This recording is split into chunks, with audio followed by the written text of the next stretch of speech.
بسم اللہ الرحمن الرحیم۔ السلام علیکم، آپ دیکھ رہے ہیں الف نیوز اور میں ہوں آپ کے ساتھ ماجد علی۔ شامل کرتے ہیں آج کی ون لائن ہیڈ لائن۔ روسی صدر ولادیمیر پوٹن کی دعوت پر ایرانی صدر اگلے ماہ روس کا اہم دورہ کریں گے۔ ایران کے صدر ابراہیم رئیسی آئندہ سال کے آغاز میں روس کا دورہ کریں گے، جو 2017 کے بعد کسی ایرانی صدر کا یہ پہلا دورہ ہوگا۔ عالمی خبرساں ادارے کی رپورٹ کے مطابق روسی صدر ولادیمیر پوٹن نے ایران کے صدر ابراہیم رئیسی کو روس کے دورے کی دعوت دے دی، جسے ایرانی ہم منصب نے قبول کر لیا۔ سعودی عرب میں سال نو کے جشن کی تیاریاں۔ دنیا بھر کی طرح سعودی عرب میں بھی سال نو کے جشن کی تیاریاں مکمل کر لی گئی۔ 31 دسمبر کی رات ریاض میں خصوصی کنسرٹ ہوگا۔ غیر ملکی خبرساں ادارے کی رپورٹ کے مطابق 2021 کے اختتام اور نئے سال کے آغاز کے موقع پر ہونے والے کنسرٹ میں مقامی اور دیگر عرب گلوکار شرکت کریں گے۔ اسرائیلی اخبار نے مودی سرکار کا چہرہ بے نقاب کر دیا۔ بھارت میں مسلمانوں کے بعد مسیحی برادری بھی انتہا پسند ہندوؤں کے نشانے پر۔ امریکی میڈیا کی رپورٹ کے بعد اسرائیلی اخبار نے بھی مودی سرکار کا چہرہ بے نقاب کر دیا۔ اسرائیلی اخبار نے اپنی رپورٹ میں لکھا کہ کئی بڑے شہروں میں انتہا پسند جماعت RSS کو BJP کی سرپرستی حاصل ہے۔ رپورٹ میں مزید کہا گیا ہے کہ انتہا پسند جماعت RSS کو مودی کی کھلی چھوٹ ملی ہوئی ہے۔ ریاست ہریانہ میں گرجا گھر میں توڑ پھوڑ کی گئی۔ اس سے پہلے امریکی اخبار نے بھی انکشاف کیا تھا کہ ہندو انتہا پسند بھارت میں رہنے والے عیسائیوں کو زبردستی ہندو مذہب اختیار کرنے پر مجبور کر رہے ہیں۔ امریکہ کو ایران کے ساتھ جوہری مذاکرات میں پیش رفت کی امید۔ امریکہ نے ایران کے ساتھ جوہری مذاکرات میں پیش رفت کی امید ظاہر کر دی، تاہم ساتھ ہی امریکہ کی جانب سے یورپی مذاکرات کاروں کے اس پیغام کو بھی دہرایا گیا ہے کہ ایران فوری طور پر اپنے جوہری پروگرام سے پیچھے ہٹ جائے۔ میڈیا رپورٹس کے مطابق واشنگٹن میں صحافیوں سے بات چیت کرتے ہوئے امریکی محکمہ خارجہ کے ترجمان کا کہنا تھا کہ مذاکرات میں کسی حد تک پیش رفت ہو سکتی ہے۔ ایران اور 6 عالمی طاقتوں کے نمائندے ویانا میں سن 2015 کے جوہری معاہدے کی احیاء کی کوشش میں ہیں۔ فلسطینی صدر محمود عباس کا دورہ اسرائیل، سول سیکیورٹی معاملات پر گفتگو۔ ایک فلسطینی اہلکار کا کہنا ہے کہ صدر محمود عباس نے اسرائیل کے وزیر دفاع کی رہائش گاہ پر ان سے بات چیت کی، جبکہ اسرائیل نے کہا ہے کہ دونوں رہنماؤں نے سیکیورٹی اور سول معاملات پر تبادلہ خیال کیا ہے۔ میڈیا رپورٹس کے مطابق فلسطین کے ایک اعلیٰ سینئر عہدیدار نے بتایا ہے کہ فلسطینی اتھارٹی کے صدر محمود عباس نے اسرائیل کا غیر معمولی دورہ کیا اور اسرائیلی وزیر دفاع سے ملاقات کی۔ فلسطین کے ایک سینئر اعلیٰ عہدیدار کے مطابق 2010 کے بعد پہلی بار محمود عباس کی کسی اعلیٰ اسرائیلی عہدیدار سے ملاقات ہے۔ بجلی کی قیمت میں ایک بار پھر بڑے اضافے کا امکان۔ یونٹ کی قیمت میں 4.33 اضافے کی درخواست پر فیصلہ محفوظ کر لیا گیا۔ بجلی صارفین کے لیے ایک بار پھر بجلی کی قیمتیں بڑھانے کی تیاریاں کر لی گئیں۔ بجلی کی فی یونٹ قیمت میں 4.33 اضافے کا امکان ہے۔ CPPA نے نومبر کے لیے فیول پرائس ایڈجسٹمنٹ کی مد میں بجلی مہنگی کرنے کی درخواست کی ہے۔ نیپرا نے قیمتیں بڑھانے سے متعلق درخواست پر سماعت کی۔ حکومت کا نواز شریف کے ضمانتی شہباز شریف کے خلاف عدالت جانے کا فیصلہ۔ وفاقی حکومت نے مسلم لیگ نون کے صدر شہباز شریف کے خلاف عدالت جانے کا فیصلہ کر لیا۔ حکومت شہباز شریف کے خلاف ہائی کورٹ سے رجوع کرے گی۔ شہباز شریف نے نواز شریف کی لندن سے وطن واپسی کی ضمانت دی تھی۔ نواز شریف کے واپس نہ آنے پر شہباز شریف کے خلاف کارروائی کی درخواست کی جائے گی۔ اس سے پہلے گزشتہ روز وفاقی وزیر اطلاعات فواد چودھری نے اپنی پریس کانفرنس میں کہا تھا کہ نواز شریف آ نہیں رہے، لائے جا رہے ہیں۔ نواز شریف نے خود کبھی واپس نہیں آنا، انہیں حکومت واپس لے کر آئے گی۔ کورونا کا اب تک کا سب سے بڑا وار ایک ہی دن میں دنیا بھر میں 12 لاکھ کیسز ریکارڈ ہوئے۔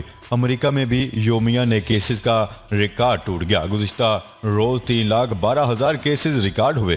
فرانس کی تاریخ میں بھی نیا ریکارڈ بن گیا، ایک ہی دن میں 1,80,000 نئے کیسز ریکارڈ ہوئے۔ برطانیہ، اٹلی اور اسپین میں مجموعی طور پر ایک ہی دن میں 3 لاکھ سے زائد کیسز ریکارڈ ہوئے۔ انگلینڈ میں بھی کورونا کے مزید 1,29,000 سے زائد کیسز رپورٹ ہوئے ہیں، جس کے بعد برطانیہ میں جنوری میں کورونا سے متعلق نئی پابندیاں لگائے جانے کا امکان ہے۔ اردن کی پارلیمنٹ ایک بار پھر میدان جنگ بن گئی۔ قانون سازی کی بجائے ارکان پارلیمنٹ ایک دوسرے پر ہی چڑھ دوڑے۔ رائٹرز کی رپورٹ کے مطابق پارلیمنٹ میں آئین میں ترمیم کا بل پیش کیا گیا، جس کے دوران حکومتی اور اپوزیشن اراکین آپس میں دست و گریبان ہو گئے اور ایک دوسرے کو خوب مارا پیٹا۔ نئے قوانین کے تحت اردن باشندوں کے حقوق اور فرائض سے متعلق اردن خواتین کی اصطلاح شامل کی جانی تھی، لیکن ترمیم پر کی جانے والی بحث لفظوں سے ہوتی ہوئی ہاتھا پائی پر اتر آئی، جبکہ کچھ اراکین نے تمام شہریوں کو مساوی حقوق دینے کو وقت کا ضیاع ہی قرار دے دیا۔ مہنگائی کے ستائے عوام مہنگائی کی نئی لہر کے لیے تیار ہو جائیں۔ وفاقی حکومت نے قومی اسمبلی کے حالیہ اجلاس میں منی بجٹ منظور کروانے کا اعلان کر دیا۔ معاشی ماہرین کے مطابق منی بجٹ سے مہنگائی کا نیا طوفان آنے کا امکان ہے۔ ذرائع کے مطابق منی بجٹ میں 1700 سے زائد اشیاء پر ٹیکس لگایا جائے گا۔ مہنگا پیٹرول اور بھی مہنگا ہوگا۔ موبائل فون، اسٹیشنری اور پیک فوڈ آئٹمز بھی مہنگی ہونے کا امکان ہے۔ والدین کے بغیر تنہا افغان بچے امریکہ پہنچ گئے۔ 20 سال بعد امریکہ کا افغانستان سے انخلا ہوا، جس میں 1 لاکھ سے زائد افغان شہری امریکہ لے جائے گئے۔ رپورٹ کے مطابق 1450 افغان بچے ایسے ہیں جنہیں والدین کے بغیر ہی امریکہ لے جایا جا چکا ہے اور اب یہ شاید کبھی اپنے والدین سے نہ مل پائیں۔ CNN سے بات کرتے ہوئے بچوں کی فیملیز کا کہنا تھا کہ یہ بچے افغانستان کے بدلتے ہوئے حالات سے پہلے ہی خوفزدہ تھے اور اب وہ اپنے مستقبل کو سوچ کر پریشانی کا شکار ہیں۔ روسی ویکسین کرونا وائرس کے نئے ویرینٹ اومیکرون کے خلاف بھی کام کر رہی ہے۔ ویکسین بنانے والوں نے روسی صدر ولادیمیر پوٹن کو بتایا کہ روس کی بنائی ہوئی ویکسین اومیکرون کو بے اثر بناتی ہے۔ روسی خبرساز ایجنسی کی رپورٹ کے مطابق سپوتنک 5 ویکسین بنانے والی کمپنی حکام نے روس کے صدر ولادیمیر پوٹن کو بتایا کہ ویکسین کرونا وائرس کے ویرینٹ اومیکرون کو بے اثر بناتی ہے۔ دنیا میں روس پہلا ملک ہے جس نے دعویٰ کیا ہے کہ اس کی ویکسین اومیکرون کے خلاف کام کر رہی ہے۔ جہاد پر اکسانے کا الزام۔ فرانس میں مسجد 6 ماہ کے لیے بند رکھنے کے احکامات جاری۔ فرانس میں ممنوع تبلیغ کے الزام میں ایک مسجد کو بند کرنے کے احکامات جاری کر دیے گئے۔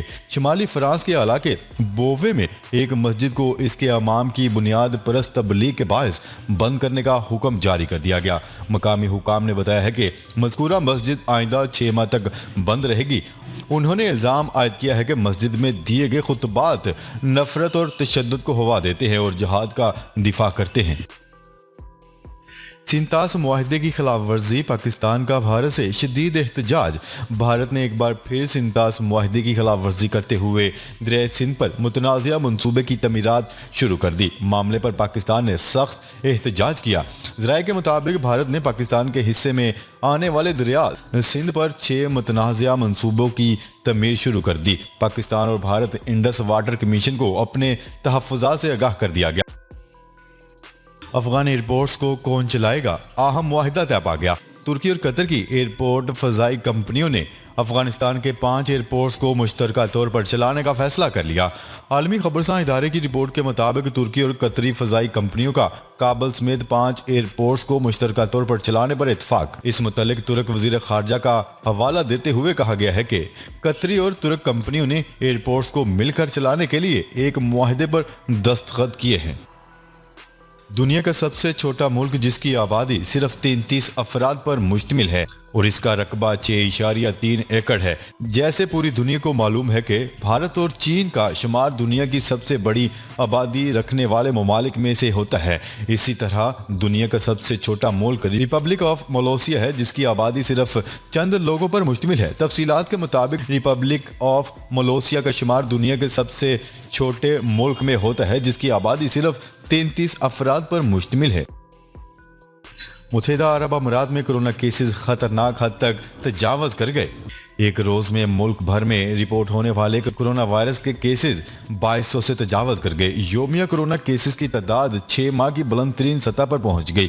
متحدہ عرب امارات کے سرکاری میڈیا کے مطابق متحدہ عرب امارات کی وزارت صحت اور روک تھام نے بدھ کے روز کووڈ-19 کرونا وائرس کے 2234 نئے کیسز کی تصدیق کی ہے۔ عراق میں چین کی تیل کمپنی پر راکٹ حملہ۔ جنوبی عراق میں ایک چینی تیل سروسز کی کمپنی کے احاطے کو راکٹ اور گولیوں سے نشانہ بنایا گیا۔ تاہم کوئی جانی یا مالی نقصان نہیں ہوا۔ عرب نیوز کی رپورٹ کے مطابق منگل کی صبح جنوبی عراق کے صوبہ زیکار میں واقع چینی تیل کمپنی پر حملہ کیا گیا۔ صوبہ زیکار کے ایک سیکیورٹی اہلکار نے بتایا ہے کہ حملے کی تحقیقات کی غرض سے 6 افراد کو گرفتار کیا گیا ہے۔ سعودی عرب میں سماجی فاصلے کی پابندی دوبارہ عائد کر دی گئی۔ عرب میڈیا کی رپورٹ کے مطابق سعودی وزارت داخلہ نے اپنے بیان میں کہا ہے کہ یہ فیصلہ کرونا کے بڑھتے ہوئے کیسز کی وجہ سے کیا گیا ہے۔ انہوں نے بتایا ہے کہ اس فیصلے کا اطلاق آج 30 دسمبر سے ہوگا، جبکہ ماسک نہ پہننے والوں کو جرمانے کی سزا ہوگی۔ دوسری جانب بھارت میں اومیکرون کے بڑھتے ہوئے کیسز کے باعث نئی دہلی میں بھی لاک ڈاؤن نافذ کر دیا گیا۔ بھارتی میڈیا کی رپورٹ کے مطابق بھارت میں بھی اومیکرون نے پنجے گاڑنا شروع کر دیے اور اس وقت بھارت میں اومیکرون کے کیسز کی تعداد 781 سے بڑھ چکی ہے، جبکہ دہلی میں سب سے زیادہ 238 اومیکرون کے کیسز سامنے آئے ہیں۔